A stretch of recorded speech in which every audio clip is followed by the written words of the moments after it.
दर्शकों, आपका हार्दिक स्वागत है। आज हम पहुंचे हैं उनका विधानसभा क्षेत्र के हिरनकुंदा गांव में और वरिष्ठ कांग्रेस नेता व प्रवक्ता डॉक्टर नरेश कुमार जी से हम बात कर रहे हैं। डॉक्टर साहब, सबसे पहले तो हमारी जो अर्बन एक्सटेंशन 2 का उद्घाटन किया जा रहा है, यूईआर का। ये अलीपुर से महिपालपुर तक पूरे रोडों को जोड़ा जा, रिंग रोडों को, तो ट्रैफिक से भी निजात मिलेगी। क्या कहना चाहते हैं इस मतलब में? देखिए, सबसे पहले तो आपके चैनल के माध्यम से सभी आपके दर्शकों को मैं जन्माष्टमी की शुभकामनाएं देता हूं और साथ में यूईआर 2 की जो कल शुरुआत होने जा रही है, जिसके देश के प्रधानमंत्री जिसका उद्घाटन कर रहे हैं, मैं उसकी भी बधाई देता हूं, क्योंकि अंततोगत्वा ये शुरू हुआ। कांग्रेस पार्टी ने इसकी शुरुआत 2002-2003 में की थी, पर बाद में जो केजरीवाल की सरकार और बीजेपी की सरकार आई, उन्होंने इसको लंबित किया। पर देर आए दुरुस्त आए, मैं शुभकामनाएं देता हूं। और साथ के साथ मैंने दिल्ली के अंदर इस यूईआर 2 पे जो टोल टैक्स लगा है, पहली बात तो दिल्ली के अंदर पहला रोड है जिसके ऊपर टोल टैक्स लगा, और दूसरा ये है इतना महंगा लगा है कि जो आसपास के हरियाणा, उत्तर प्रदेश के जो टोल प्लाजा हैं वो सस्ते हैं और ये दिल्ली का महंगा है। ऐसा भेदभाव हमारे साथ क्यों? 235 रुपए कार का एक तरफ का चार्ज किया जाएगा, 20 रुपए प्रति किलोमीटर के हिसाब से चार्ज हो रहा है। मैंने नितिन गडकरी जी को पत्र लिखा है, नेशनल हाईवे अथॉरिटी उनके अंतर्गत आती है, कि इसका 50% कम किया जाए। साथ के साथ मैंने मांग की है कि जिन गांव से होकर ये रोड गुजरता है उन गांव के लोगों का टोल टैक्स ना लगे जी। ये नेशनल हाईवे अथॉरिटी की एक ये कोई स्कीम भी है जी, वो यहां पर भी एक्सटेंड हो जी।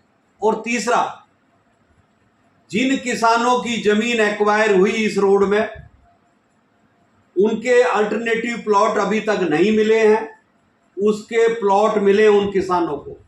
चौथा, औने पौने भाव में जमीनें ली गई थी, उनका मुआवजा सर्कल रेट न बढ़ने की वजह से सस्ता था।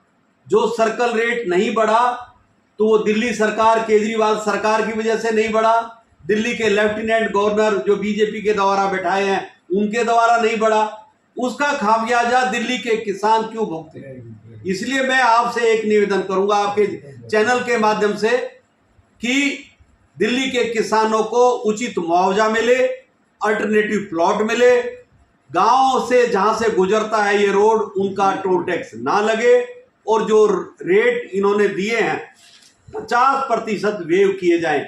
ये मैंने डिमांड की है। मैं यही कहना चाहूंगा कि दिल्ली के किसानों को फायदा मिलना चाहिए था, उल्टा नुकसान मिल रहा है। हमारे प्रधानमंत्री जी व रेखा गुप्ता जी, मुख्यमंत्री जी कहते हैं कि देश बदल रहा है, दिल्ली बदल रही है। कैसे बदल रही है? मैं चाहूंगा कि अगर ये हमारी डिमांड मानी जाएगी तो हम भी कहेंगे बदल रहा है, अगर ये डिमांड नहीं मानी जाएंगी तो हम कहेंगे कैसे बदल रहा है। पहले दिल्ली के अंदर हम 1 एकड़ जमीन बेचते थे तो 8 एकड़ खरीदते थे, हरियाणा के अंदर 16 एकड़ खरीदते थे, उत्तर प्रदेश में 24 एकड़ खरीदते थे, राजस्थान में। आज उल्टा हो रहा है, आज उल्टा हो रहा है। 1 एकड़ हरियाणा में बिकती है, 8 एकड़ दिल्ली में खरीदते हैं लोग। मैं तो चाहूंगा वो जो कह रही है वो हो, पर वो तभी होगा जो जमीन पे होगा। क्षेत्र की समस्याओं के बारे में क्या कहना चाहते हैं? आज मैं इसी मुद्दे पे हूं ताकि ये मुद्दा डाइवर्ट ना हो।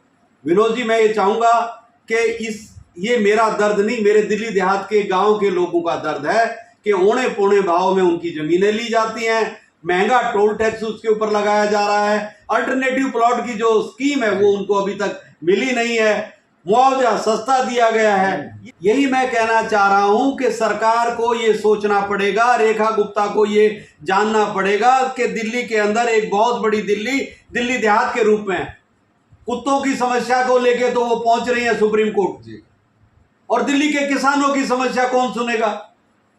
ये मैं कहना चाहता हूँ। तो आज का मुद्दा सिर्फ और सिर्फ टोल प्लाजा के जो रेट हैं वो आधे हो। जिन गांव से गुजरता है ये रोड, उन गांव के लोगों का टोल टैक्स ना लगे, अल्टरनेटिव प्लॉट किसानों को मिले जिनकी जमीन इस रोड के अंदर गई है, और उचित मुआवजा जो उनको नहीं मिला था, जिनके लिए वो न्यायालय के चक्कर काट रहे हैं, उनको उचित मुआवजा मिले। यही मैं कहना चाहता हूं। धन्यवाद जी।